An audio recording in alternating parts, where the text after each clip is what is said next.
We're going live, and we are live. Welcome to the Nifty Morning Show, ladies and gentlemen. We got a big show. The crew is here. We are discussing the ERC-404 token craze. We're seeing projects being brought out of the grave. We saw 10x just yesterday from one announcing the launch of one and a snapshot. We're going to break it down and see if there's any money left to be made there or if we are too late to the party. We're going to discuss the latest crypto pump that we witnessed yesterday, the first one of February, what to make of it, and why things are starting to heat up once again in the ETH NFT ecosystem. I'm talking D-Gods, I'm talking Utes, and I'm talking the flightless birds, ladies and gentlemen. Before we get started, Easy, I see you are in New York. I saw you complaining about it, frankly. This place sucks. This place sucks. Say it in the helium voice, can you? This place sucks. There's garbage cans and trash bags as high as Mount Everest on the streets. There's rats everywhere. I saw two people arguing in the street, and there was like a 4-block backup of traffic. And people love living here. They pay absorbent amounts of money to live here. It's really crazy. How did you see any rats? Of like 12, dude. Like, what do you mean? It's like, that's like asking, do you see any dogs in Miami? It's like you walk outside, there's 60 of them. Down here, you walk outside, and it's just rats and human fecal matter on the sidewalk. How'd you like the food? Yeah, food's great. Food is great. Like, I will say, the food's great here. That's the best part. Like, you eat well. The coffee's awesome. You really can't complain too much about that stuff. But dude, people willingly live here. It shocks me every time. And I've been to New York a lot. And every time I'm flabbergasted that people spend a lot of money to live here. A lot. Yeah, when I lived in the Upper East Side, like the only apartment we could afford, it was so narrow you couldn't fit a couch in it. So we had to buy a couch, and assemble it inside, and then left it there when we left. But anyways, it was in like these old pre-war buildings. So they were one of the few places that allowed you to have dogs. So everybody had dogs, right? And everybody has to be at work at 8 or 9. So on like a nice May day, you come out and everybody has taken their dogs out to pee on the same strip of sidewalk. And then you're on your way to work and it just starts getting hot and sweaty and humid. You smell that and I was like, this is going to be a couple years of fun. And that's about it. Dude, that's the crazy part too. And like, when I'm like walking around and like just seeing the human beings, and to be honest, I'm in Williamsburg. So like, I'm also in like the kind of like the hipster area. Yeah, nobody's pants cover their ankles. Oh, nobody's pants cover their ankles. They're all slightly above their ankles. They're all wearing beanies, even in the summertime. And then on top of it, like, dude, I'm just trying to find a Dunkin' Donuts, but you can't find a Dunkin' Donuts. It's only like double, triple artesian coffee that's served in a small cup. I just want like double IPAs. That's all they got. Triple IPAs now, dude. Double IPAs were so COVID 2021. Like it's triple IPAs and some other weird stuff now, like alcoholic kombucha. Did you? That's a place to be where that's being served. Easy. How did you? Well, I was in New York and I experienced that same thing.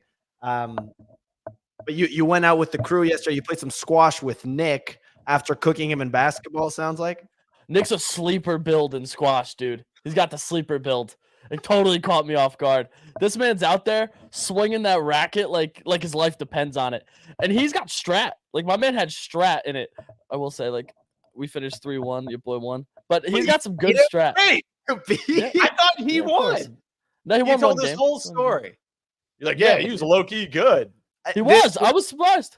But I'm an athlete. You won on size. I think you won on size, Easy. I'm actually quite surprised that you won, considering Nick seems quite agile, like small but agile and can get around. I feel like you probably just hit him into the walls, and that's how you won.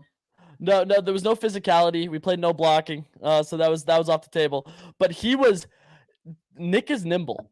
Nimble Nick is what they call him out there. He said, and my man was low frame, like low base, right? He's got like a low tight base. He can really. He really chops. He would have been a fullback if he did steroids in college. Yes. Kicks, you know how you say in the market you have to keep your feet chopping? Mm-hmm. Nick put that to work IRL. Like, guy was hitting some fire feats. If you ever had that workout or fast feet, whatever it was in high school sports, like, my man was just out there just chopping. He was They called him the shuffleboard back in high school. That's how good he Yeah, was. that's what they said. That's what they said. Yeah, the shuffleboard's crazy. Well, before we get started with today's show, ladies and gentlemen, I want to give a quick shout out to today's BoDoggo of the day, Trizzy Trunk. Trizzy is dropping an art piece today on Rarible. This is super exciting stuff. It is on the Rarible L3, I believe, if I'm not mistaken. But Trizzy's helped us record some content in Miami Art Basel back in 2022. The art piece is called Big Bloom. You can get it for about $13. The link for it is pinned up top. This looks fantastic. I'm going to get it. Yeah, it looks great. It looks like the first time I did a research chemical. I couldn't agree more. And I want to give a quick shout out to today's partner, Shrapnel, who's doing their very first STX 1 today. It starts today at 4 p.m. Eastern time. Nice. It's running Thursday, Friday, Saturday. It's the STX 1, which is a Shrapnel training exercise. You can play, literally all you need is an extraction pack, which you can go buy at thenifty.com/Shrapnel. There's up to $100,000 up for grabs in prizes, depending on how you do in the leaderboard. And guess what? We're also giving away a mouse pad or one of these like big keyboard pads. I don't know what the word. Oh my It's god! called a mouse pad. Bahala keyboard? Like, are you It's doing- called you a doing like mouse Bahala? pad. It's a Oh. full-size mouse pad. Full desk is what it is. Clemente's clearly not a gamer, Kicks. Yeah, dude, it's the first-person shooters, dude. How are you gonna do a 180 spin if you don't got the mouse pad to go all the way? You're gonna go 90. You're gonna have to lift up the mouse, take it back, go another 90. You're dead, bud. People are loving this. And look, we're giving away 10 of these right now. We got a bunch more that we're going to give away. And we're giving Shrapnel a bunch of these to give away to people that play. So even just by playing, you can win one of these. We're very, very excited for it. People are eating this up right now. You can check out Can I buy it? Can I give you dollars or ETH or cryptocurrency for it? No. This is I don't know if you know, but the Nifty is a nonprofit, actually. So we're not selling these. Yeah, I don't that think worked you out can great for legally Chat say that. GPT. So the lawyers just called Clemente. Please do not say that. do not repeat that sentence for the love of God, dude. What the hell are you doing? You're like in federal court. Well, Your Honor, it was obvious sarcasm. February 8th at 9:13 a.m. he declared that they were a non-profit. Like, what is Sir, if good you with can please you? zoom in on my eyebrows. You see how my eyebrows wiggle? Obviously not telling the truth. I take it back. I retract it. Obviously. Top or bottom record. bug, Clemente, because you better start deciding now. Hey, Clemente, real talk on the side, though. I'm going to have to talk to you about how I can get my hands on one of those because my current mouse pad that's amazing. That's incredible. I'd buy that off of eBay for $300. Yeah, I like these are sick. These are sick. Our artist team absolutely crushes. It's Buddy running around with one of these, the G words, which I don't want to say for YouTube to deboost this video. But anyways, we're super excited about it. You can go enter. It's super easy. Just check out the pinned tweet. Shout out to Shrapnel. We're going to be talking to Tony later on in the show about Big T. Big T is going to be talking to us. We're very excited. But Kicks, whenever you're ready, please take it away with the weather report. Let's kick this off. You got it, Coach. Today is Thursday, February 7th. ETH market volume, 25.5 million. That's not bad. Solana market volume, 9.2 million. We got Pudgies up to 17.5 with little Pudgies following neck and neck. Utes are down 19%. Overworld Incarnate is up 20% off the bottom. And Nina's Super Cat World is down 32%, 0.37 ETH. I don't even know what that is, but that sucks. ERC-404 tokens continue to be the latest craze, which allows NFTs and crypto to be traded interchangeably, with NFTs representing 5 million of the fungible token.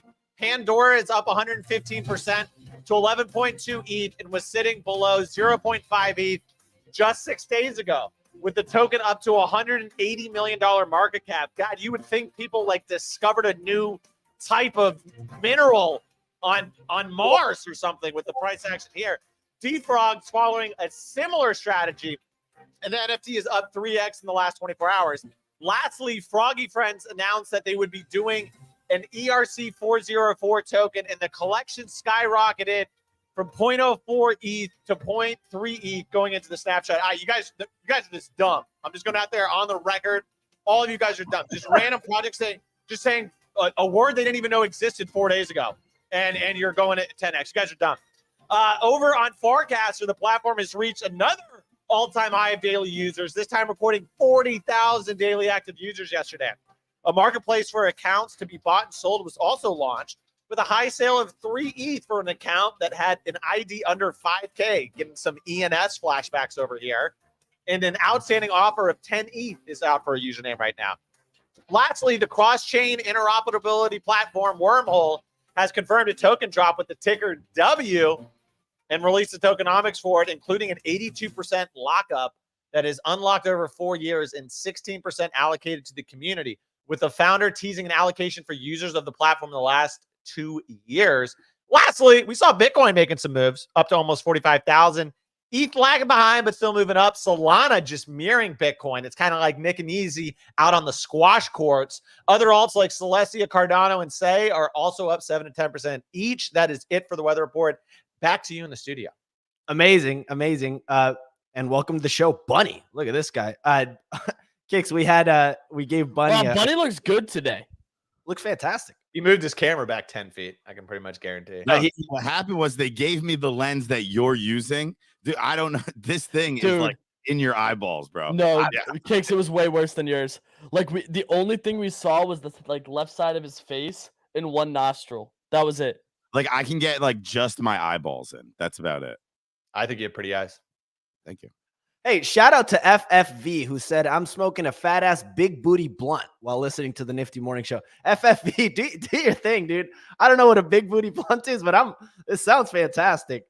Some updates from the Nifty Daily Digest. You can go subscribe at thenifty.com. We're rolling out some big things, some very, very fun initiatives on that you won't want to miss out. Go subscribe. It's also posted on X. First story, we had SPL 2022 tokens. Easy if I'm saying this correctly. SPL 22, correct, Clemente. That is correct. SPL 22 tokens, basically the Solana version of these ERC-404. We did it first, Clemente. Okay, well, let me go with this. We had Ghost NFTs up to a 4.6 SOL floor. The SPL token is up 88% to a $16 million market cap in the last 24 hours. We also had the same thing, similar price action on Vice. This is up to a 20 SOL floor. The corresponding token is up to a $4.2 million market cap, up 124% in the last 24 hours. So just mania all across the board. I can't wait to dive into that further. The next story, we had Tensor announce that there's a raffle to win a 1-of-1 DGOD and 1-of-1 Tensorian. All you need to not do a is DGOD, Clemente. Not a DGOD. Mad Lad. I apologize. It was an early morning for me writing these. But it was a Mad Lad and a Tensorian, both 1-of-1s. There's ticket bonuses if you own a Tensorian, own a Mad Lad, or if you have traded Tensor, traded on Tensor before. You can go check this out in the pinned tweet. Shout out to Tensor. Next story, the Arena, which was previously known as Stars Arena, announced a claim of 333 DGODS badges. This is on AVAX. It was the upcoming Friendtech competitor. They were acquired, if I'm not mistaken, Easy, by a team that I believe you're pretty bullish on. Anything Rove to fill? World. They were acquired by Rove World. So if you're familiar with Rove World, they do a lot of the ticketing services, and they acquired Stars Arena right after all the shenanigans went down there. So honestly, I like this badge thing. I'm excited about it. I think it's pretty cool because now it's like you can figure out specific airdrops, some other cool things that can happen to select community members that get involved early. So very, very excited to continue to see this. Also kind of an opportune time to drop this announcement with Warpcast gaining traction and SocialFi once again rearing its ugly head. And you tweeted about that. I want to ask you more about that because I think it's very interesting what DGODS is starting to do now. I think they're starting to find their niche. But next story, Solana Mobile announced that 85,000 pre-orders have been made for the Solana Saga. They're just crushing it. They're raking this in. I don't know who's buying this. I didn't know we had 85,000 people in here. But shout out to Solana Mobile. They're crushing it. They have a leaderboard snapshot happening today at 2 p.m. Eastern. You can go check that out. But I believe we will continue to hear more of that. Next Good story. for that.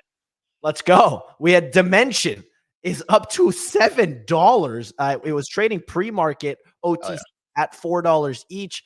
Kicks, did you claim your airdrop for your Pudgy Penguin? Not yet, man. I'm taking my time because as an American, when I hit that button, I got to sell immediately. And so I'm perfectly fine. Oh, wait, I got airdrop. There's no button. There's no I button. got airdrop. I'm fine. I'm good, dude. Loophole, baby. I didn't touch it. Yeah. Yeah, I'm so it gets added to your wallet automatically. So if you connect with the Dimension RPC, it's just there. Well, that's clearly under the Fifth Amendment, no unreasonable search and seizure. So I'm in the clear until I sell it. So I'm holding on to it very happily. I think I got 1,400. So nice little 10K. And it doesn't even feel good, to be honest, because there's so many other people making more money. And that's how I know we're in a bull market, that getting 10K for free doesn't even make me happy. Easy to, yeah. But Kicks, you took the action required, and Easy, if you can mute. I think we're getting some sound from you rubbing that. Yeah, I went in and I clicked the button that said, "Wow, you get free money." Got it. Because our very own Pio forgot to. So yeah, I mean that's just really dumb. How many times did we talk about it on the call? I mean, I feel bad. He's not dumb. That was just a lapse of I mean, it was dumb. I'm trying to sugarcoat it. Yeah, you literally just had to hop on a quick flight out of the United States. And then click some buttons. But you know what? I'm going to take a little bit of responsibility, maybe 5%, and say, you know what? I should have reached out to Pio. He's a busy guy. I should have reached out and made sure he did it. You know what I thought was a little Pudgy, because I thought the little Pudgies, being part of Pudgy Penguins, would also get some of the airdrop, but the little Pudgy didn't get anything. So I'm just hoping that for the next airdrop, not that we know that it's coming, but fingers crossed for the layer 0. Obviously, the little Pudgies should be in there. And Easy, I took your non-financial advice and I sent my little Pudgy all around the ecosystem, sending it everywhere. So collecting those magical tokens. Hopefully, you went on your layer 0 tour. I went on a layer 0 tour. I got all the passports, and I'm just waiting to get the cash back whenever it lands. And Sig, I think you are on the wrong mic, but yeah. Oh, okay. Thanks. Enjoy that little Pudgy signal. I sold all of mine at 0.3 ETH. So this is never a good trade. Just in and out. New bag held some beans. Look at this guy. All right, let's keep going. Let's keep going with this, please. Let's ignore that. Jupiter has removed all of the Jupe token from their whatever this pool was called. Easy, I have it written down, but I'm DLMM. DLMM pool was removed. Gotcha, They USDC in there, 63 million to be exact, which is going to be removed periodically. Clemente, can we quickly talk about this too? Please. This is actually, in my opinion, bullish for Jupiter.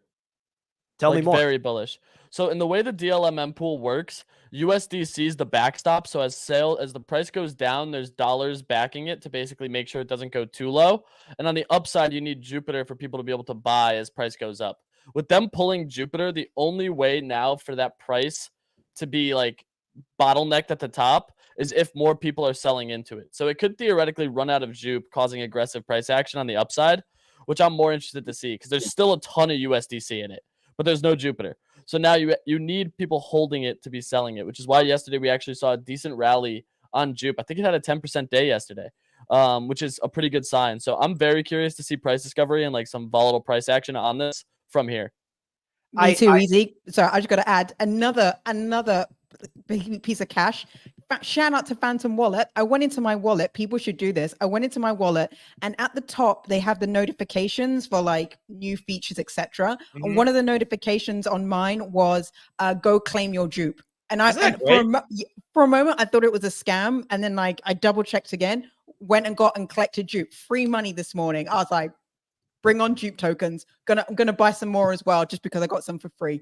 Basically, Ethereum developers didn't hire product designers because they're elitist, smart people. And they're like, oh, designers are dumb. We don't need them. And then Solana hired people that actually know how to make good product experiences. It feels like.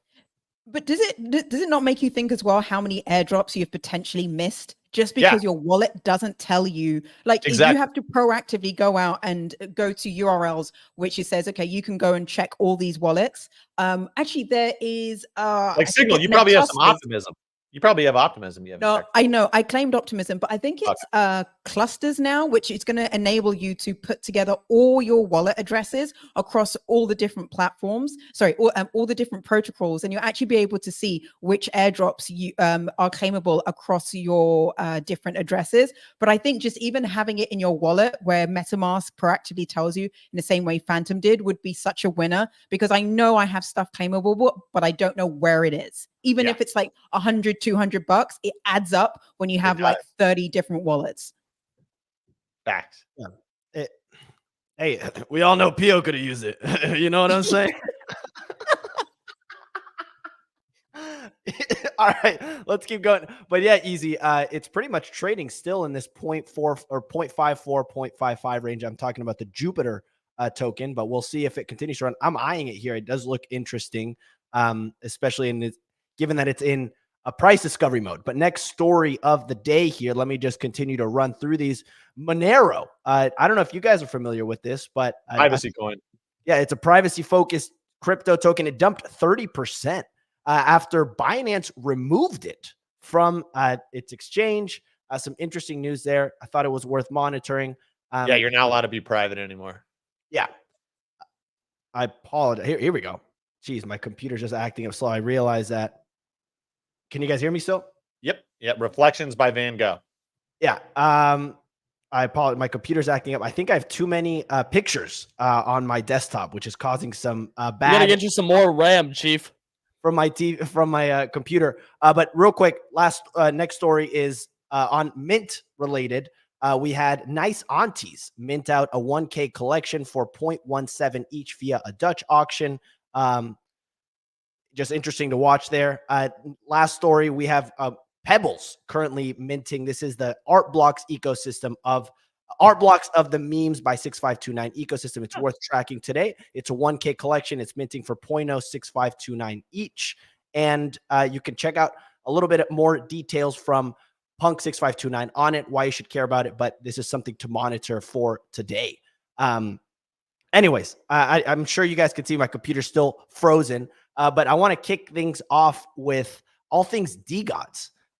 Easy. I know you tweeted about it, that DeGods seems to be getting their timing together for their for some of the announcements that they had. Obviously, we had Wormhole. Now we have Stars Arena, or whatever the rebrand name is. What do you make of DeGods and Utes right now, and possibly these partnerships, more of them coming soon, given that DeGods and Utes haven't really moved too much? Utes are now back down to their pre-Wormhole price. Yeah, so I mean, we saw Utes actually rally to 0.7. So they did get some legs there. But the bigger thing that happened was a whale dumped like 90 of them on that rally and just decided to exit. He was like, yeah, peace, kid. Like, I'm out. I think that they timed the announcement very well, personally, because it was like Dimension hit everyone's wallet, and then they dropped this, where it was like, oh, you like Dimension? Ladies and gentlemen, I apologize for the lack of professional here on my end. He's got the shaky squash hands, man. Dude, my hands are sore. So they dropped that right when Dimension hit everyone's wallet, and we're like, now we got Wormhole, which is like, oh damn, okay, another stimmy coming. This is huge. This is a big deal. So I think they planned it perfectly. But now, like, what's next is obviously the big concern. Is like they did badges with Star Arena to get people excited and get people into that side of things. So like you're starting to see them hit a stride here where they're back on social media, which is where they've been doing great. And obviously we did see that guy Bear on Twitter comment about Kevin DeGods no longer having the team role in Discord, which caused some a kerfuffle, if you will. Great word. Kerfuffle, such a good word. But basically that caused a little bit of some sentiment on the timeline. And then these announcements just overshadowed all of it. So everyone's just like, oh, who cares? We got free money. We're done with it. No one gives a shit. And kept it pushing. So well done by the DeGods team to kind of just drive some positive price action and excitement. Kix, anything to add here? DeGods, you're muted. Anything to add here, Kix? DeGods related on what Easy covered? No, I think he summed it up great. I was just saying, shocker. Sometimes people leave companies. You know, like I think sometimes people feel like Web3 companies is like a lifelong indentured servitude. You know, versus like maybe Kevin had a good time for 2-3 years and is moving on to the next chapter of his life. Like, who cares? Good for him. And I'm sure Frank and DeGods will do fine. But yeah, they're strumming up some partnerships. I think that's what they really got to lean into, you know, just strong partnerships. I think about like their coolest things. Like remember when they had those like go bags at that one event, right? Everyone got those sick go bags, right? Like, instead of trying to build a metaverse, I feel like, that stuff is a lot I more. even liked how at NFT NYC, I think it was last year, right? They rented out the whole hotel. All the holders stayed together. It was like a huge party. They made profit on that whole ordeal. And it was like a good time for everybody. I seem to forget sometimes, but at April of last year during NFT NYC, DeGods were literally like the coolest possible thing that existed. I briefly saw Frank at one of these events, and the guy was swarmed by literally 15 people. This guy was like a freaking rock star. It was absurd, and people have seemed to kind of forgotten that possibility of them making that comeback could still be there if possibly Frank is, again, having a little bit more in charge. Again, I don't know, but if partnerships, which seem to be Frank's strength, continue to line up and they continue to explore this, given how active Utes and DeGods holders are, this could be very interesting to see Utes possibly make a comeback here. There was such a demand for their IRL events that at NYC, I remember when we were leaving, they were over capacity. There was like 30 to 40 people just standing immediately outside the elevator, waiting for people to leave the event so that they could get in. Yeah.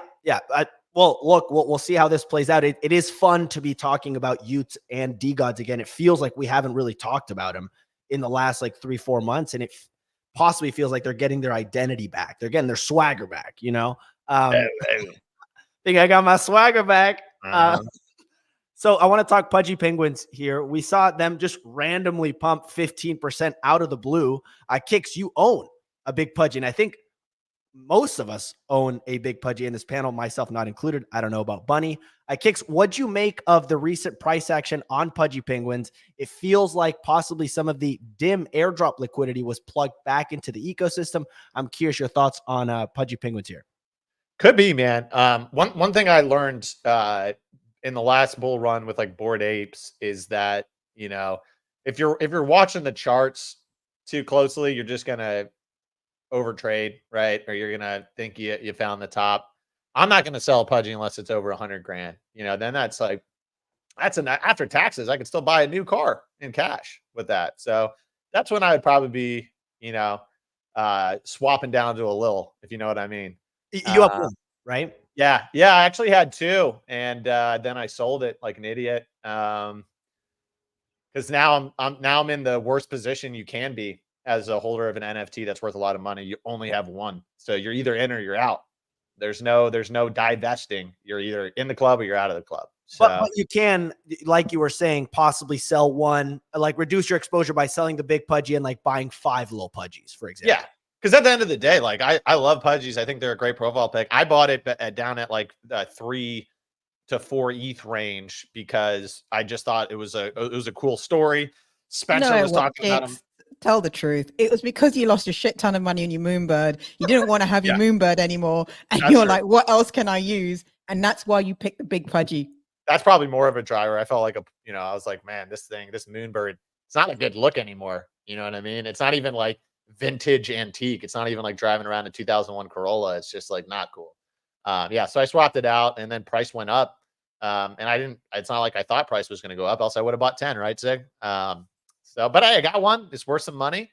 I'm more happy I got the dim airdrop for free because that's a free 10K. So hold on to this and maybe get some Bored Ape Yacht Club style airdrops like I missed the boat on last cycle. So I'm a happy holder. Just if chilling. you got a dim airdrop and then you immediately cycled it back into more NFTs, like you legitimately need therapy, right? So anytime there's a random pump of an NFT, it's 99% chance that it's just inside information, right? So I'm sure the Pudgies will come out with like some dope announcement in like a week or two, and then we'll be like, that's why it went up.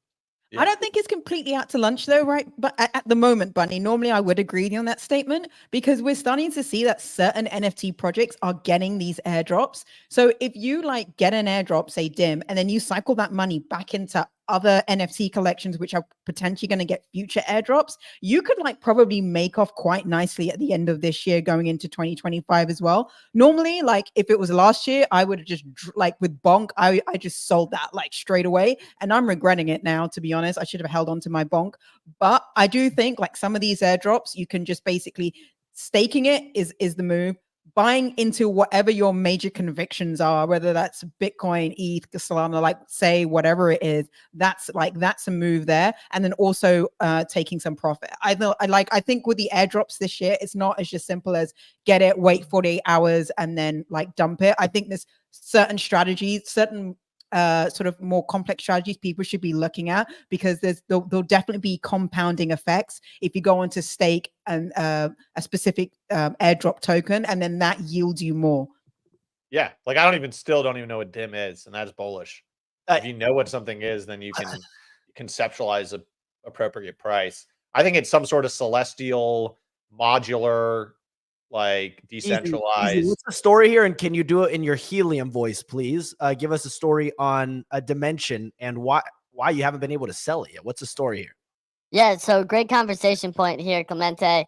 Dim or Dimension is an L2 that seemingly struggled out the gate considering the RPC collapsed. So we've been in this rather volatile situation in which no one's able to send the money, receive the money. Many people lost the money because they sent it to God only knows where, and it was a variety of centralized exchanges. It's handling roll-ups, so what that actually means is like easier transactions. Yeah, you're rolling it up. Fun fact, none of the transactions worked. So here we are. Woo! Yeah, kind of a tough situation to be in, Chief. And here we are. I'm sure it has something to do with data activation too, right? No, dimension, because when you transfer the money and you don't see it again, it's in another dimension. Ah. That's where they get you. That's where they get you. So yeah, I don't know where to actually transfer it. Let's try another voice here as we talk about my current situation. How's this one? Yeah. All right, let's go with this one. Okay. Yeah, We'll go getting with this one. outfitted by a 4-year-old. Yeah. Yeah, So 4-year-old Easy, what's the story here? What's your situation on DIM right now? Are you planning on selling it? What's your story? So I hold 2,000 of it, and I don't know what to do with it. I physically have no idea where to send it. Multiple people tell me to go to MEXC. I'm like, yeah, that's terrifying, because MEXC just sometimes takes people's money, and obviously, I don't want that to happen. So here I am, trying to figure out what's going to happen with it. I'm holding my 2,000, and I don't know what to do with it. So I look at it. I had an idea for someone out there, right? Since it's so hard to sell, someone should middleman the selling to MEXC and take a 10% cut. I would take that. Like, oh, so okay. somebody did offer me that. Someone did offer me that. I've aged a lot in this few minutes here, and yeah, I'm in a little bit of a kerfuffle myself. I don't actually know what to do with this money. Got some nut hair over there, buddy, huh? Yeah, it's DIM has aged me. He experienced puberty. Well, thank you. He took his first gravity bump. Thank you, 80-year-old Easy. I appreciate the analysis there. The audience. The worst part is I can't hear any of those voices. So you guys are all dying, and I can't hear it back in the headphones like on a Rodecaster. I have this other much smaller audio mixer that I just sent to Nick actually, and was like, dude, this thing like actually works. I'm shocked. It works pretty well. Like I'm on the go. The box is the size of my hand, so I can actually get a quality mic instead of that headset I was on. Yeah, you sound fantastic. This is great. Well, I want to move on, but still on the crypto token side. Kix, have you been caught up to speed on the ERC-404 situation at all? No, I give zero shits about that.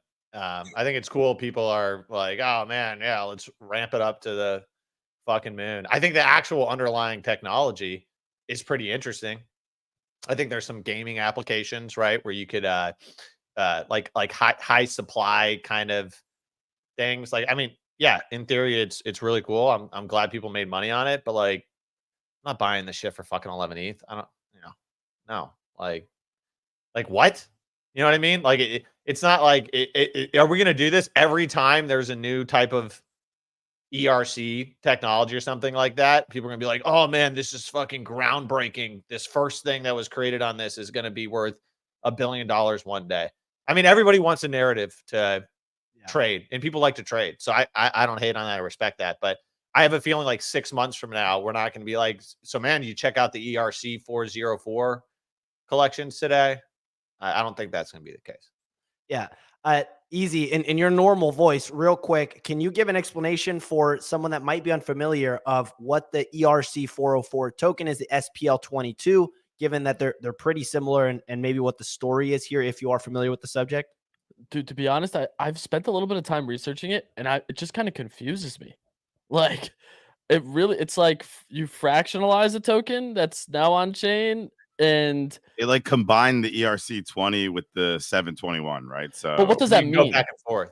Like, so you can basically be like, you It can means it's like- mint an NFT with the token, or you can burn the NFT and get tokens. And get tokens.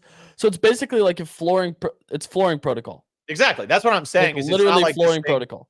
Yeah, it's not like we just discovered affordable travel to Mars. Like, this has been done Dude, because before. I looked into this yesterday. I got a DM from somebody who handles like perpetuals, and they were like, "What are your thoughts on 404s?" I was like, "Can you just send me some documentation?" I was reading through it, and that was what I saw. I was like, "Okay, so I can burn tokens for the NFT or burn the NFT for tokens." Isn't that flooring protocol? Like, what is literally the main difference here, if anything? And I couldn't see any major difference besides now there's like a protocol name for it, whereas flooring protocol is just like a redemption pool. So like that's where I was really confused. The SPL 22 thing was like even more confusing, to be honest, because I don't think you can go from token to NFT there. I think it's just NFT to token. So I was like, there's a bunch of stuff that like I still want to do a little more research to fully get it. But all in all, man, like why? Yeah, I Literally think a lot of why? time in this space, people like to like trade the idea of tech more than like an actual product. You know, and that's probably what we're seeing here. Also, price go up. That's all that really matters. Well, Price go up, it's more interesting. we saw those turtles announce that they were doing an ERC-404, and it went up from 0.03 ETH to 0.3 in a matter of hours, basically. So you saw 10x on that, if not.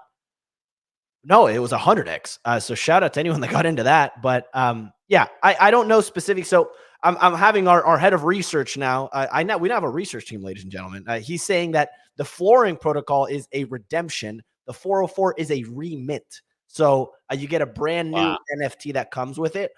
For example, so it's constantly evolving the NFT pool with it. And the Pandora token, for example, the NFT represents 5 million of the Pandora ERC, whatever it is, token. So yeah, I don't want to cover this too much if we don't have we're very zoomed in and locked in on exactly what it means. But it is interesting. Either way, it's causing some interesting price action on the NFT market right now, and it's worth monitoring. Yeah, even I don't know if you saw Froggy Friends, but they announced that they're doing a 404 project. And I thought it was turtles. immediately. Is that the D God frogs? No, those are the D frogs. These are Froggy Friends. It was like an old collection from way back when that hadn't seen a sale in a very long time. Yeah, you've definitely seen. I know Froggy Friends, yeah, but what's with the D God frog things? Pump too. Well, they're probably not doing anything, right? No, they're doing a 404. Are they really? Yeah. Are you sure you're not confusing the frog? You're telling me there's two frog projects. But they're doing 404s. Look at these. Dude, they're 1.2 ETH. No, they're not. Yeah, they are. Yes, and selling. What the fuck? Yeah, dude. None of it makes any sense anymore. The art on that kind of slaps, though. High key, dude. That's a good frog, man. Look at that eye. That's high quality, dude. The Louvre called. They want their main piece back. I mean, when you see like the decision IQ going downhill, I think it's actually bullish.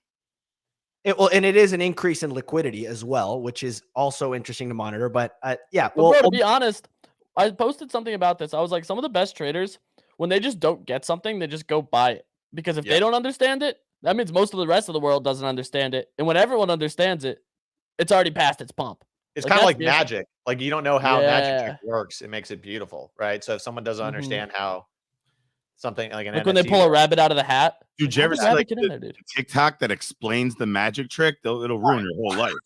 all right. Well, moving on.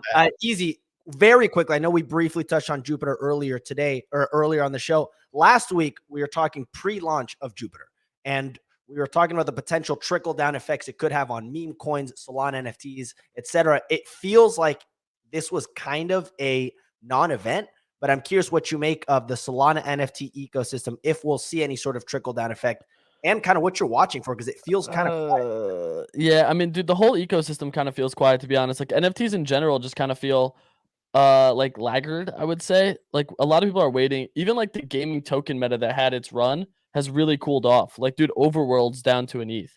Like they're down 50% from highs. which is like, and that was like on the back of these tokens. Mavia is doing okay-ish, I guess. That's another one that has that, but like that's on the back of 1 million app downloads is what people are saying, or 1 million users. So like the gaming meta is still there on ETH, which is like the mainstay interest, besides like Pudgy's doing whatever the hell Pudgy's are doing. Yuga's dropping like a mess of other shit. Spoiler alert, they don't have 1 million users. Oh, shocker, right? Yeah, there's an airdrop. There's no way so that's fucking real. there's probably 10,000 users with 1,000 wallets each. Someone told me they had 1 million users, and I looked and there was 67 reviews on the app. And I was just like, what's the percentage conversion on that? That's what I'm saying. Like, that's a tough part too. But then like I look at Sol NFTs right now, and dude, Solana volume was up like 18% over 24 hours. And I was asking a bunch of people, like, are you trading anything? And they're like, no. I was like, where's this volume coming from? Well, easy. Weren't you looking at the Magic Eden numbers the other day, and like their percentage of their market share has gone up, like in the last few weeks, considering they announced their up and coming token. So that could probably explain where some of the volume is coming in. But I wanted to ask you about Jupiter. Do you think, like, given they're going to be the launch pad for other projects, it's worth just having a bag of Jupiter in case other projects decide to allocate to Jupiter holders? So it's not even that they decide to allocate. Jupiter's come out and said that the DAO, which I think is going to end up being some level of like staking Jupe into the governance pool, will give you access to these future ones. And they just announced the next 3 that'll potentially be on Jupiter's LFG launchpad.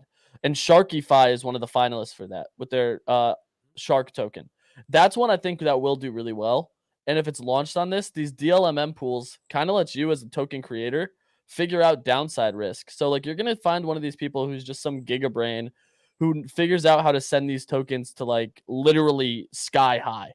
Like they're going to get tricky and wonky with some of these DLMM pools and like where they provide their own liquidity and just giga send these tokens. Advanced Ponzi-nomics, right? Yeah, like Ben.eth type stuff. Like that's the thing, is like they'll find a way to just do everything that's completely morally wrong and pump the hell out of the token, which if you have a bag of Jupe, you may as well participate, get some free airdrops from some of this stuff, and just make money on it. Like that's like, I still have a good chunk of my Jupe. I haven't sold all of it. I think I've sold like, I'm up to like 60% that I've kind of scaled out now, especially on yesterday's pump, because I really wanted to see what would happen when they pulled it. But now it's like, I kind of want to take a good percentage of it, spread it out across a couple wallets and stake it whenever that becomes available to try to qualify on a few wallets for some allocation of whatever the next token is. I like that move. I think it's a very good move to stake some of the Jupe, because there's definitely going to be stuff coming for holders later on in the future. I'm definitely keeping an eye on the Jupiter ecosystem and going to be adding more to my bag and staking it. So you have bought Signal, or was that just no? I didn't buy. I claimed. I didn't even know that I had any Jupiter. I was like, oh, what, you know, like, and that's another thing. You don't like the criteria for some of these airdrops. You don't actually know why your wallet qualified. I still don't know why I have a Jupiter allocation. I'm guessing it's from doing some trading on like Magic Eden, but maybe I've used some other platforms. I'm not really sure. I don't care. I got free money. But the point is, I'm going to be adding to my bag, because just like I'm also very bullish on Meow after hearing him last week and what they're trying to build over there. So it's more that I'm interested in investing in him and his team, because I just don't think that like that is a team that's going to be disappearing over the next 12 to 24 months. And I definitely think they have more runway and more upside. So that's why I'm going to be buying more. He cares a lot. And that's the best part, is like when you see a founder who cares a lot, it's tough to fade that. And he genuinely cares. And I'm like, dude, it's good to hear him. He's rolling with the punches, which you don't get often. Like a lot of people are like, this sucks, da-da-da. He's just like laughing at it. He's like, dude, we're just trying shit. See what happens. We're doing a ton of volume. It's fucking sick. Let's go. It's like, dude, your tone and excitement is just so much fun. Like you genuinely are happy about this. And it's so cool to see a founder just have this like burning passion to just take over from some vertical. And I think that if you read, like, Meow posts some really long posts, like really, really long posts, and nobody in this space reads. Like, not a single human being. I would say like less than 0.01% of people actually read the full thing. And I read his whole thing. Like, I was like, oh, damn, okay. And he broke down the whole DAO.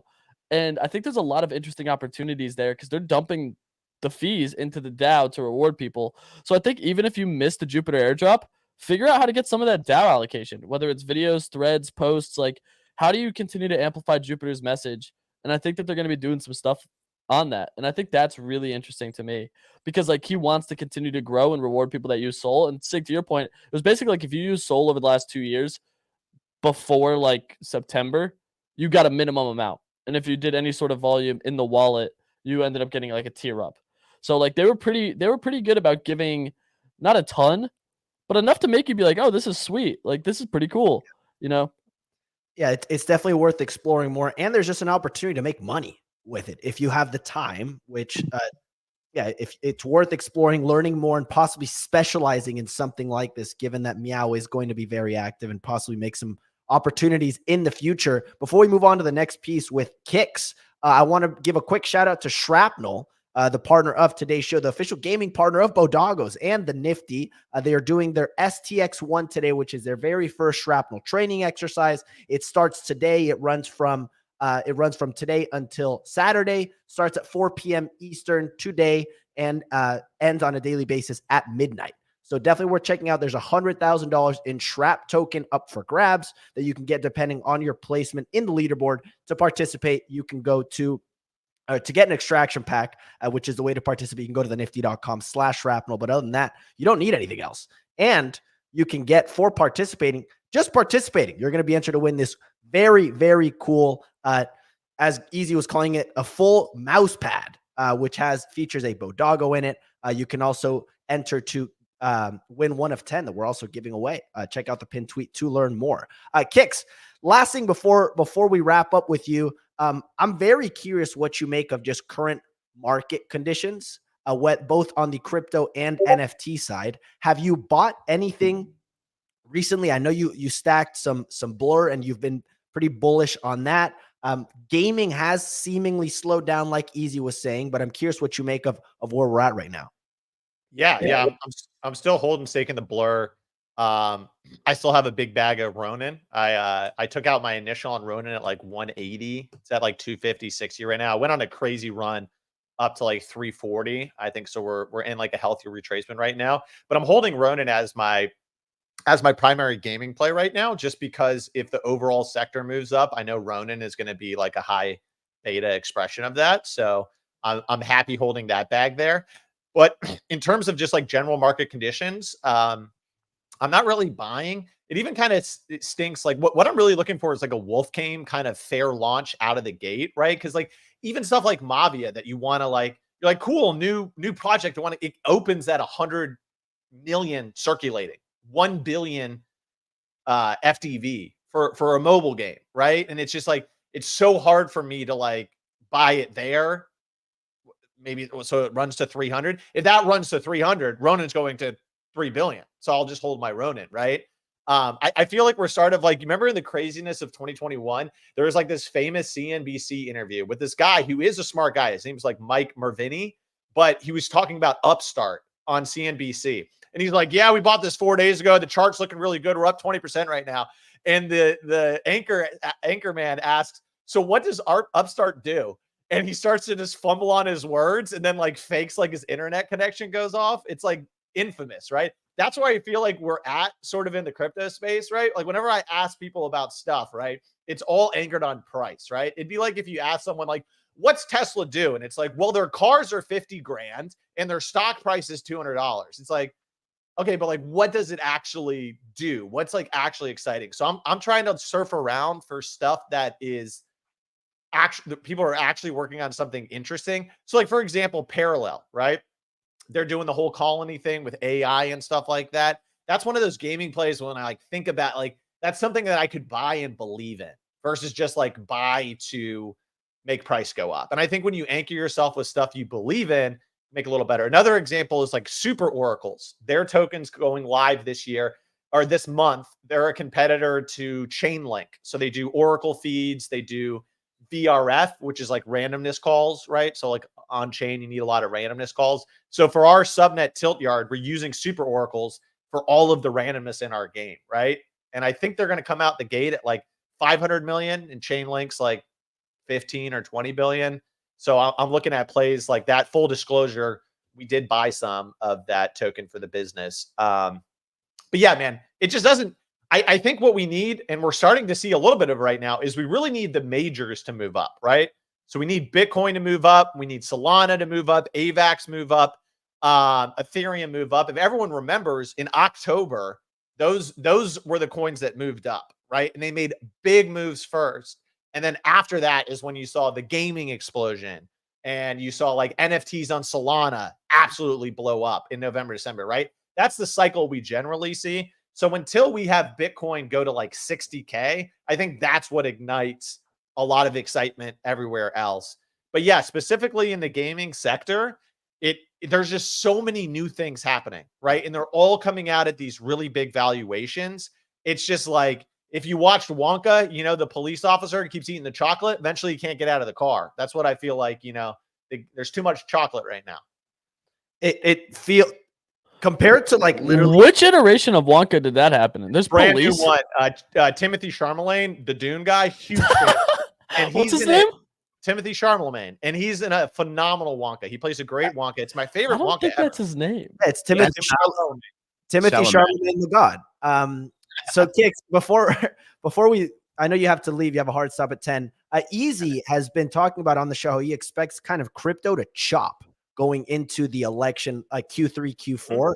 If that does happen, do you feel like then everything else might chop, or we might not see any major movement on some of these gaming tokens that you're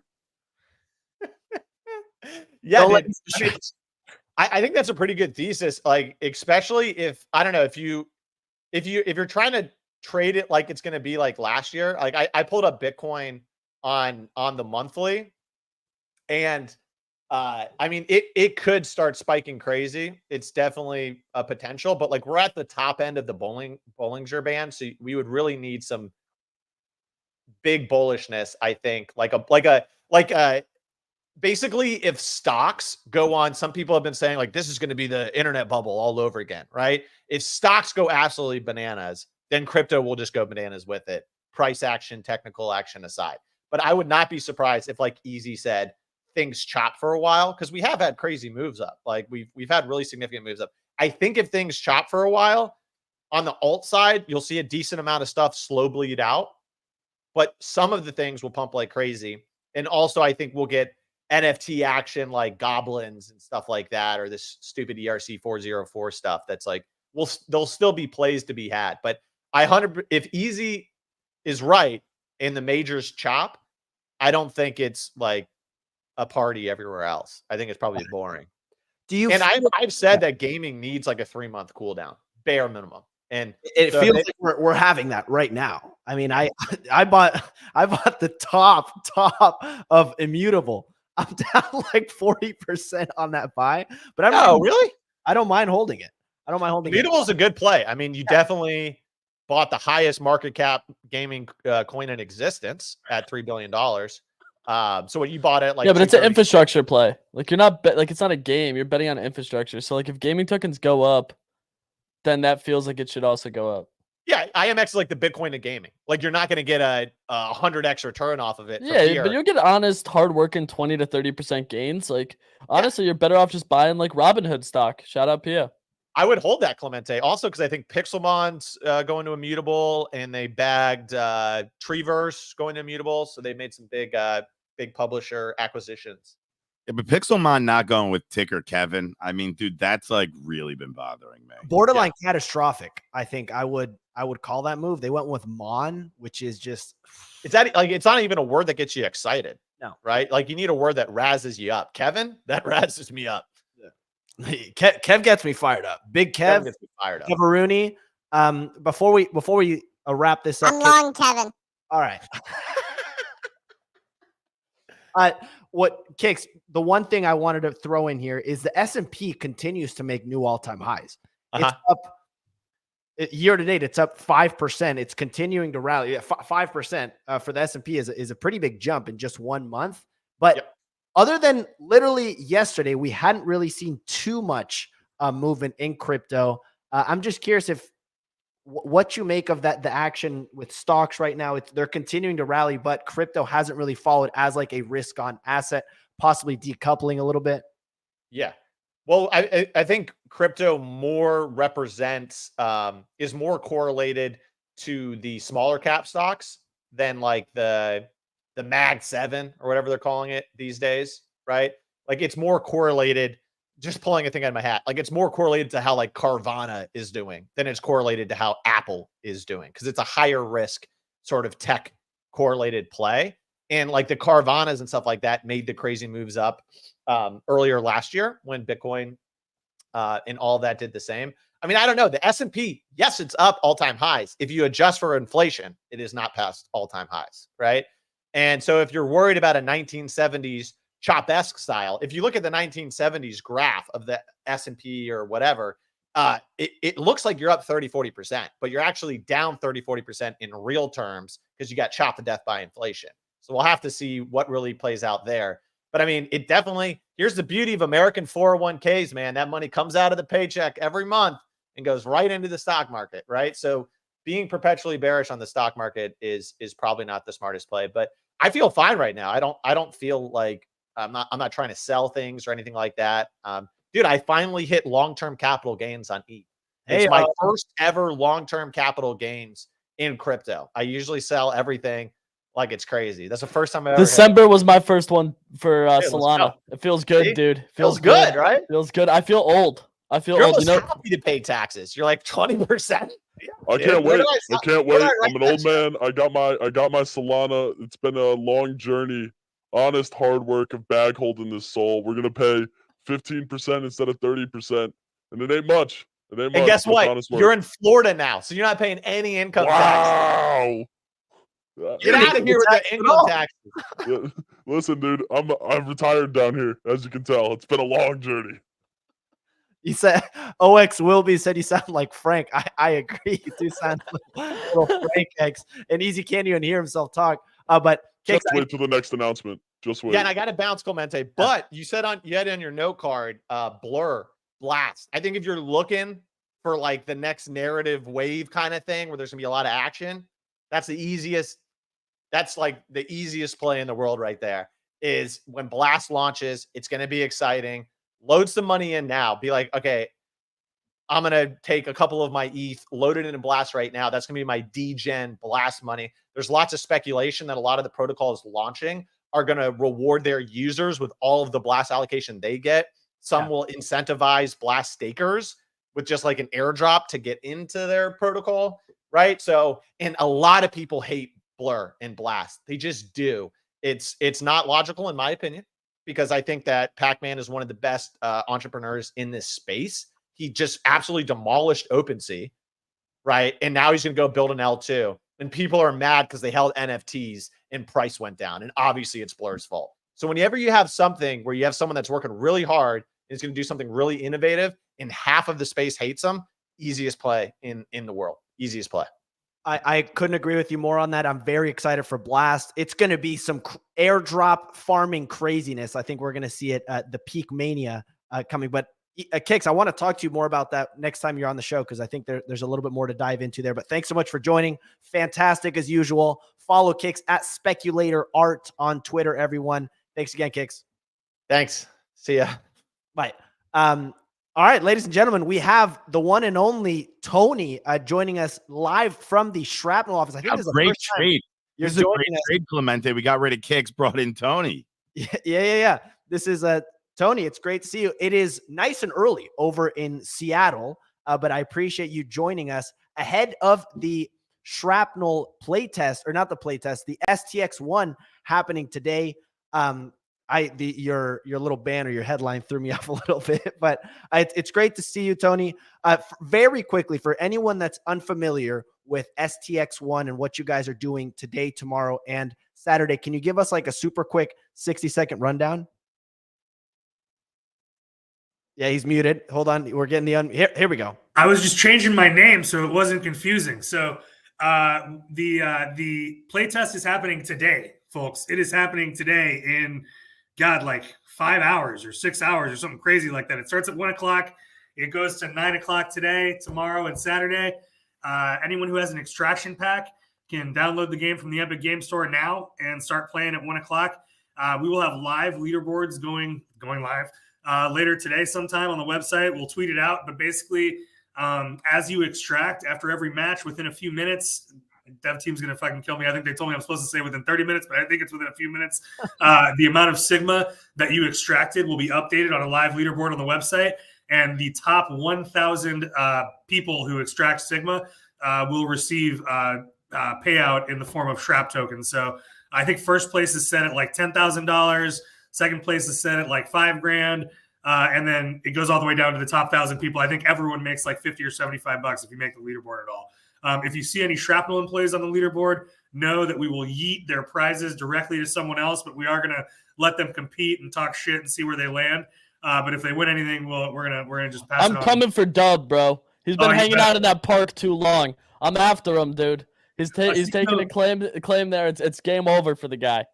So, I love one of the things I love about Dub so much is this is his first time working, I think, at like a real game studio with like people that have shipped video games for 20 years and shit. And he came up to me like last week and he was like, "Hey man, so I know the play tests are like 8 hours from 1 to 9 p.m. And I thought he was gonna be like, hey, can I work from home or can I come in later or whatever?" And I was, of course, like, whatever, dude, the fucking 1 to 9 p.m. do whatever the fuck you want.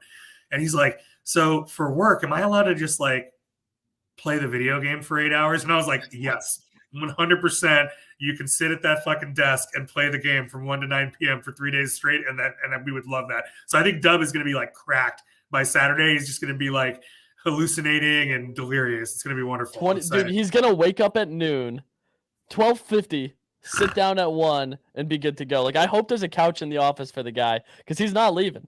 He's not 100%, leaving. 100%. He got an apartment like within walking distance. Horrible mistake. Tony, to someone, I'm more of a beginner on the gaming side. I'm a simpleton when it comes to gaming. Can you walk me through like how this works? So in terms of how the game, so if 1 p.m. for example, or when this launched 1 p.m. Eastern, I log on, I download I download the game through Epic Games. I have an extraction pack. How frequently do these, like, is it a battle that goes on when you can go in and extract? Is it everyone a free for all? Are there different servers that are limited to like 100 players per? Can you just explain that a little bit further? Yeah, I jumped right out. I didn't even talk about the game. So, and it's 1 p.m. Pacific to 9 p.m. Pacific. We were, it's never with an 8-hour window. It's never going to be great for everyone in the world. So we kind of optimized for where we have the most players right now. But going back to your question, the game is an extraction shooter, and so what that means is it's similar to like Escape from Tarkov or the DMZ in Call of Duty or the Dark Zone in the Division. And what that means is the user has like a persistent inventory that lives outside of every game session, and then they choose what items they want to bring into each game session, what weapons, have what have you. And then if you die, you lose all your shit. People can either steal it from you, or if you die, it just stays on the map and your body remains a corpse, and people can loot it later. And so the idea is that throughout the course of each match, which can last between, depending how good you are, between 10 and 40 minutes, depending on, again, the players on the map and how good they are. You're running around, you're shooting people, you're looting boxes and dead bodies for better weapons and equipment.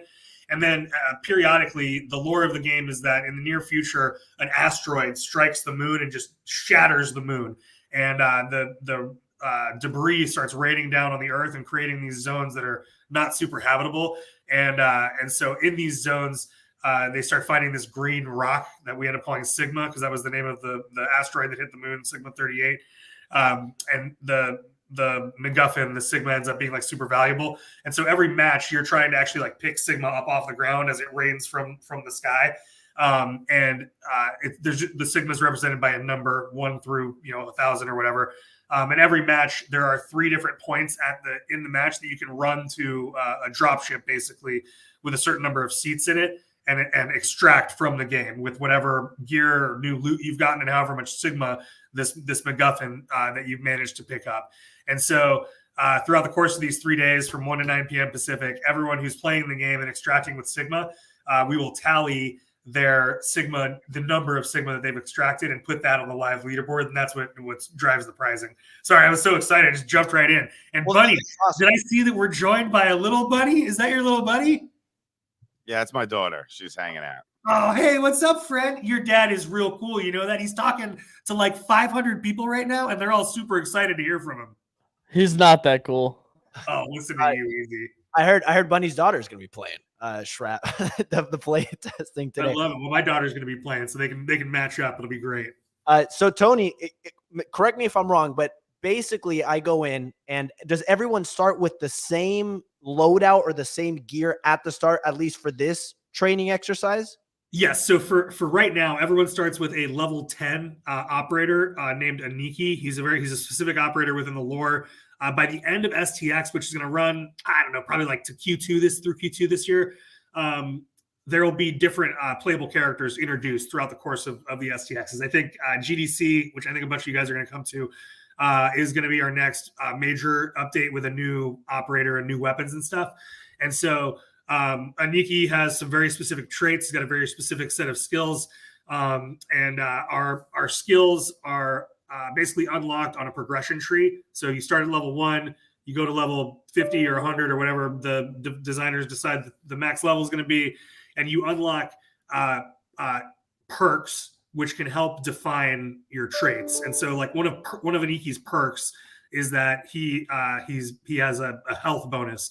And so he's often offered from his perk tree or his perk tree, like a set of skills that make it more likely that he's going to heal himself. So like in this round, everyone plays with a level 10 Aniki that has 3 perks.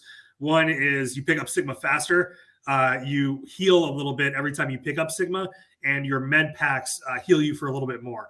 And so you can imagine, like in the future, we might give you a different operator that runs faster and their stamina is reduced more slowly, and they can hear things more accurately on the map. So there might be like some indicator when you hear stuff, people are walking around you. And at one point throughout the course of this STX, we'll actually release the ability for you to pick which operator you want and start using the operator and progressing and leveling them up yourself, right? All of the operators are NFTs, all of the weapons are NFTs, all the gears NFTs, and you're actually at the operator level, at the playable character level, you're leveling up your NFT. And so, you could level your NFT up to 50, unlock a bunch of perks, and then decide to sell it on the marketplace, right? And that could be a whole line of business for someone like me who paid for his fraternity in college by selling Ultima Online accounts, right? Like my dream is for that to be a thing that happens. Tony, I got a question for you. What's the average play session? Well, it depends. If you're getting out in the first extraction, it can be like 5 minutes, right? Okay. If you're waiting until the end, where there's the most loot and the most Sigma and usually the best players, it can be up to like 30, 40 minutes, right? Okay. And the Sigma that rains from the sky becomes more, there's more of it towards the end of the match. So like the first like 3 Sigma storms, you might be able to pick up like 30 Sigma. And then by the last Sigma storm, you're picking up like 100 if you're still alive. So then other question on the top of that, how many people are in per match, like per game? What is like the player count? Right now, the max player count size is 12, and we have the min set to 8. So we want to at least sweet. So relatively small maps, I would say.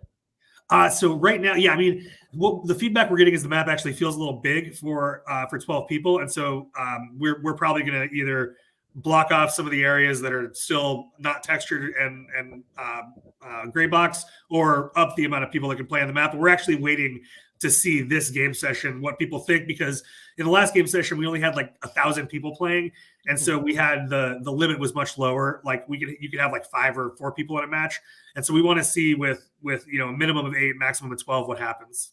Mm-hmm. And we're getting, there's a lot of our listeners, our commenters that are going to be playing this game. And they're like, yeah. I've seen tweets of people like focusing on strategy. They're getting groups together of like tackling. We had Wolfie ask basically that there's 2 types of strategies, right? Get in and get like as much Sigma as you can get as possible, but it's a low amount, or try to risk it all, try to stay in for as low as possible, maybe play 30, 40 minutes. I mean, I don't know if there's a question in there, but I just find it interesting. Yeah, no, I'm happy to talk about it. I've been min-maxing the game a ton, right? Oh, and by the way, totally forgot. If you're listening, little alpha, do not let your stamina bottom out unless you absolutely have to. Unless you're running and you're going to die, don't let your stamina bottom out, because if it bottoms out, it takes 10 seconds to start reloading. But if you don't let it bottom out, it takes like a half second for it to start reloading. So just don't sprint yourself out, alpha. And then in terms of the strategies for collecting Sigma, so that's a great question. I think people are gonna again min-max it and figure out the most optimal way to get in and get out with the most Sigma. For me, I find myself the sweet spot for me is like right at the second extraction. I'm able to get enough Sigma in the first wave to have like my Sigma abilities, which let me do some other stuff on the map. You can like push people and hurt them with your it looks like a green force field that shoots out from you. So I'm usually able to like get around and kill like 1 or 2 people, and then get, I don't know, like 50 to 120, 130 sigma and get out by the second extraction is like my sweet spot. I could see myself, that takes me, I don't know, 15 to 20 minutes to do that thing I just said. I bet if I was consistently just like grinding 1 sigma drop and getting out in the first extraction, it would take me like 5 to 10 minutes. And so I bet there's some math to be done on a whiteboard there about which one of those is more efficient. But for me, I never wait to the end because I'm just not that good. If you look at the Twitter feed, my team's been dogging on me for weeks because I'm just terrible. So like I said, the second extraction is like my sweet spot. Got it. And is there any difference to the amount of gear or what operator you get at the start in terms of level? Does it depend on what extraction pack you have? If you have light versus heavy, are there any advantages that you get, or is it all the same for now? Not yet. So in these first couple STXs, everyone starts with the same operator. Everyone starts with the same gear. And then as we release new updates throughout the course of the training exercises, that choice and that difference between extraction pack holders will become more clear. So like the first time that you're able to choose your the operator you want to play with, extraction pack holders, depending on which one you have, like we will pick, Shrapnel will pick the operator you get as a light extraction pack holder. And then for the medium and the heavy pack holders, you will pick which one you want. And your choices will have increasing rarity, which makes the perks different and more likely to roll the cooler ones. And that'll happen, I think, like, I don't have it in front of me. I don't want the devs team to yell at me, but it's after GDC. It's after March is when we'll start introducing that concept of choice. Got it. Tony, so I want to make the leaderboard, what's the lowest number you can be in order to make the leaderboard? I mean, 1, right? Like, it's just as long as you extract something, and because it's all just based on the top 1,000 people. I suspect, based on playing, that it's probably going to be in like the low 4 figures, right? Like 1,000 to 1,500, I bet is where the 1,000 bottoms out. But I might be talking shit. We might have like 20,000 sweaty people that are just grinding the shit out of this thing. And the bottom might be 10,000, right? It really just depends on how many people are grinding, trying to get to the top. What I can tell you, and this is one where I'm the marketing guy, so no one's going to yell at me. I'm looking around. No one's going to yell at me for this one. But we've got about 75,000 accounts created right now. And so, I expect that, I mean, if a quarter of those people show up, half of those people show up to actually play the game, and the rest are speculators or just people that were checking out Shrapnel, then, we'll have whatever, 35,000 person DAU for daily average users for this first early alpha experience. Play and matchmaking will be sub 2 minutes, sub 1 minute, and if that scenario is true, then yeah, it's I'm probably talking shit. It's probably more like mid 4 figures, maybe low 5 figures at the bottom of the leaderboard. Got it. I'm very excited for it. The one thing I wanted to ask about this, Tony, before we wrap, is this is STX1, right? And obviously there's going to be future ones. Correct me if I'm wrong, but you guys announced that you have $3 million in Shrap allocated for these training exercises. That's right. Every 2 weeks, there will be a $100,000 prize pool reset. We're just going to top it back up. And we've committed to $3 million, which runs us into sometime in like late 2025 or early 2026. And to be honest with you, we've had some of our partners come and be like, hey, we want to put our token in your prize pool. And so there's a non-zero chance that we are distributing other valuable tokens from our ecosystems in this leaderboard over the next couple of months as well. So we've got a lot of exciting stuff coming down the pipe. There's going to be, if you play the game, if you participate in our ecosystem, if you create content, like if you're not very good and you're just creating videos, or if you're just showing up to game nights and participating, there will be opportunities for you to win Shrap token, operator NFTs, all kinds of stuff. We're going to be, prizing everything for the next several months. And yeah, we'll have like, I don't know, I think like 8 or 9 of these STX sessions that are major releases, and then we'll have like a bunch of little ones in between. But like I said, every 2 weeks, the prize pool resets back up to 100 grand. Tony, one question in the comments: will there ever be Mac OS compatibility for this game in the future? Oh, can I tell you how much my game team hates it when that question comes up? But my answer to that is yes. We want to be everywhere. We want to be on as many devices as possible. And so as we continue to build the game out and get it out of we're basically pre-alpha right now. We'll identify which platforms are the right ones to go to first. And if I'm being honest, I'm like lobbying for us to have some sort of mobile console experience before Mac. But we'll see how that nets out. Is it a like performance thing? I'm very green to this. So like, what made you guys decide PC over console versus Mac? And why does basically I never any gamers like hate Macs basically from what I they're like, you have a Mac, really? Like, they make fun of me constantly when they're like, yeah, I mean, it really just comes down to a couple of things. One is the fidelity of the game, right? Like we're building a Ferrari, and so we want to build on the things that make our Ferrari look most like a Ferrari first. And then there's a whole bunch of just complexities around, and so that's the answer between PC and Mac. And then with console, there's just a lot of complexities around blockchain and like working with Sony and Microsoft to do anything. And so that's another consideration. Then lastly, we're a startup, we're a small studio. And so we hired a bunch of people with very, very specific skills that have launched a bunch of PC titles before really successfully. And so we're going to nail that first, and then figure out how we expand intelligently and responsibly with our treasury. Awesome. And last thing, this is where it gets fun, and we get to have a little bit of fun on the show.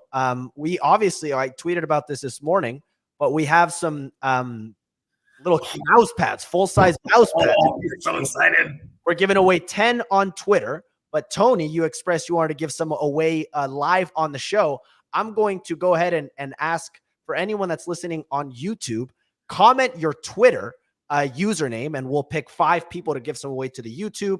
If you comment Shrapnel on the Twitter space, we'll also pick another 5 there. But Tony, did you have anything in particular you wanted to give away or choose for how you want to give away some more? Yes, we gotta give Wolfie one. That was a great question. And then Antoine asked another great question, so we should give Antoine one. Any perks for operator holders during these playtests? The answer is yes, there will be. We're still working it out for the early playtest, but basically I have a spreadsheet in front of me here that contemplates offering exclusive skins to operators starting in STX2, or the next one of these things. Not 2 weeks from now, but like the next major update. Again, some alpha here. Our intent is for the next major update to be around GDC, and we'll probably release the ability for players to equip and buy and trade and sell skins on our marketplace and use them in game. And so operator holders will receive a bunch of the first partner skins that we are going to release. So the BoDoggo skin that we've shown off a couple of times now, a game called Alchemy we're working with. We've made some skins with. We're working with the Avalanche team to try to do some stuff. So I'm lobbying for 5 to 6 skins for operators to be airdropped during that GDC activation. And we'll probably end up with like 3 or 4 and then a dozen spread out over the rest of the STX sessions. Awesome. And we're getting just bombarded with Twitter and YouTube comments. Tony, just for a little bit of context, we talked about this on the show earlier. People are absolutely loving this mouse pad that we're giving away. It's so cool. It is awesome. And I know we haven't fully finalized the details on this, but my idea, and we were brainstorming a little bit, is we also want to give a good amount of them away to people that possibly play the game. I love it. Let's do it. We can set that up in our Discord. We have a whole bunch of mechanisms to grab people's shipping information. We ship out swag boxes, not all the time, but enough for my team to be sad about it when they have to ship something to Brazil. Still haven't gotten one. We got to talk about this. Easy. That is broken, and we'll make sure that we fix that. I'm sad. I didn't realize that. Well, awesome. I can't wait. And we'll talk about this. We'll get it all figured out, but we're super excited about this merch drop that we're doing. We're excited about STX1, and I'm very excited to see how it turns out. You guys make the best merch. I was talking to Jack on your team earlier this week, and your guys' merch is so cool. We literally have other partners of ours coming to us and being like, hey, well, can you get those BoDoggos guys to do our collab merch? Like, we don't want anyone else to do it. It's like, it's that shit they're making slaps. It's awesome. It's like really, I mean, it's super complimentary. You guys are doing a great job. We love it. And it's awesome to see people excited about it. And yeah, we'll this won't be the first, this won't be the last as far as merch drops. Tony, before we wrap, and Pio, you're speaking Pio's language, by the way. Pio's been crushing the merch. He's throwing up a bunch of hearts on Twitter right now. A shout out to Pio. Anything before we wrap, Tony, just calls to action. It should be, if someone wants to participate, they need a Shrapnel extraction pack, which you can go get at thenifty.com/Shrapnel. You can use promo code NIFTY for 30% off. They would download, the next step would just be download the Epic, download Shrapnel at the Epic Games Store, and then basically play starting at 4 p.m. Eastern today, right? That's correct. Those are all the right steps. Absolutely. Awesome. Awesome. Well, ladies and gentlemen, that is the show. Thank you so much to Tony for coming on, the head of Web3 marketing for Shrapnel. We're going to give away some more mouse pads to the YouTube commenters on Twitter as well. Make sure to follow Shrapnel at Play Shrapnel and play the game today, starting at 4 p.m. Eastern. It's going to go for 3 days. You won't want to miss out. At least get your hands dirty, start playing it. Let us know what you think. We're super excited. We couldn't be more thankful to our partners over at Shrapnel. They're continuing to crush it. Everyone, that's our show. Thanks for tuning in. Thanks again to Tony for coming on when it's bright and early over in Seattle. I see the sun starting to come out during the interview. It was dark when he started. Now it's there's light out, but we will see you all